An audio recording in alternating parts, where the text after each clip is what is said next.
Banyak ajaran dalam kekristenan yang dipahami secara keliru akibat penafsiran yang tidak tepat terhadap teks kitab suci. Salah satunya adalah peristiwa baptisan Yesus yang sering dianggap sebagai bukti bahwa Yesus membutuhkan penghapusan dosa seperti manusia pada umumnya. Padahal jika dilihat secara konteks, peristiwa tersebut justru lebih menunjukkan simbol ketaatan dan penggenapan misi kenabian.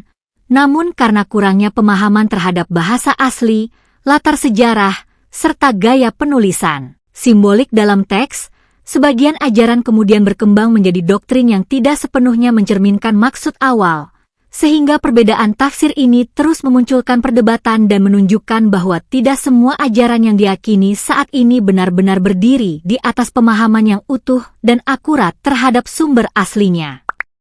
Agar Anda dapat memahaminya dengan baik, berikut ini adalah pendapat dari Notebook LM.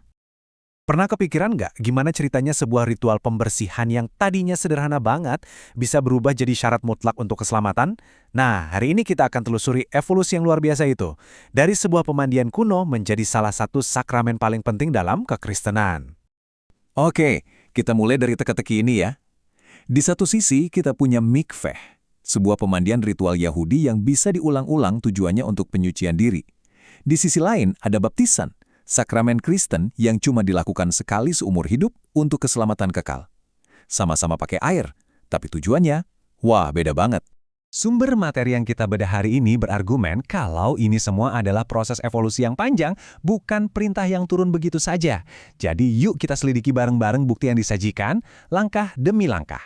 Untuk memecahkan teka-teki ini, kita harus mundur jauh ke belakang, ke akarnya, tradisi Yahudi kuno tentang yang namanya mikveh.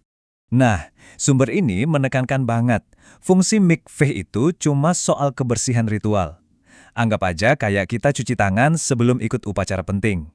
Tujuannya biar kita layak berpartisipasi, bukan untuk menghapus dosa. Jadi, poin yang paling penting untuk diingat adalah, ini tuh ritual yang bisa diulang-ulang kapanpun diperlukan, supaya bisa ikut ibadah komunitas. Ini bukan tiket sekali jalan ke surga. Sumber kita ini benar-benar menggarisbawahi poinnya dengan nunjukin kalau nggak ada sama sekali hubungan antara ritual ini dengan keselamatan kekal dalam hukum Yahudi. Simpelnya, air itu buat membersihkan badan, bukan buat menyelamatkan jiwa. Oke, sekarang kita maju ke pergeseran besar yang pertama. Ini terjadi dengan datangnya seorang tokoh yang benar-benar mengubah permainan. Yohanes Pembaptis. Jadi dia mengambil praktik yang udah dikenal banyak orang, lalu mengubahnya dari sekedar ritual penyucian pribadi menjadi sebuah gerakan publik yang masif dan mendesak. Ayat ini sering banget dikutip sebagai bukti mandat ilahi untuk Yohanes. Tapi sumber kita ini ngajak kita untuk lihat lebih teliti lagi teksnya, karena katanya ada sesuatu yang hilang. Nah, slide ini menyoroti poin kunci dari argumen sumber kita. Beda banget kan? Nggak seperti nabi-nabi lain yang perintah Tuhannya dikutip secara spesifik, perintah buat Yohanes itu nggak pernah dikutip langsung. Nah, ini menyisakan ruang interpretasi yang sangat besar. Jadi, menurut argumen ini, Yohanes itu nggak pernah mengklaim kalau baptisannya adalah syarat mutlak untuk selamat. Baptisan itu lebih ke simbol lahiriah, sebuah tanda komitmen batiniah seseorang untuk berubah. Ini membawa kita langsung ke figur utamanya, Yesus sendiri. Dan menurut analisis ini, posisi Yesus soal baptisan justru ditentukan oleh sebuah momen yang sangat kuat dan dramatis. Coba bayangkan situasinya ya, di atas kayu salib, seorang penjahat yang sedang sekarat, dia menyatakan imannya. Dan Yesus saat itu juga menawarkan keselamatan kepadanya secara langsung. Tuh kan, keselamatan.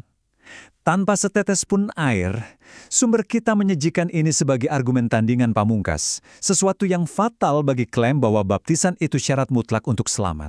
Sebuah janji keselamatan langsung dari Yesus, tanpa ritual apapun. Oke, pertanyaannya jadi makin menarik nih. Kalau Yohanes tidak mewajibkannya dan Yesus sendiri mencontohkan keselamatan bisa terjadi tanpanya, lalu dari mana datangnya gagasan baptisan wajib ini? Nah, sekarang kita beralih ke era gereja mula-mula. Di masa-masa awal, seperti yang kita lihat di kitab Kisah Para Rasul, prakteknya tuh macam-macam. Dan seringkali keselamatan rohani itu datang sebelum ritual airnya. Jadi, ritualnya mengikuti realitas yang sudah terjadi, bukan sebaliknya.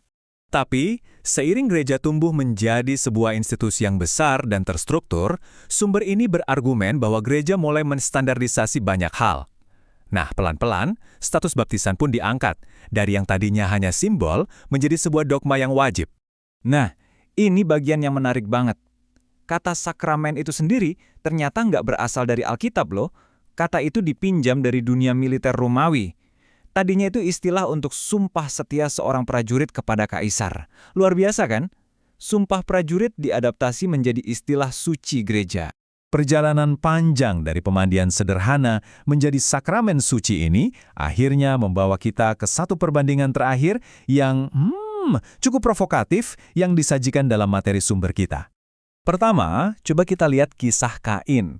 Sumber kita ini menghitung ada 11 ayat di mana Tuhan ngobrol langsung sama Kain tentang kejahatannya. 11 ayat, itu dialog yang sangat detail untuk satu kasus individu.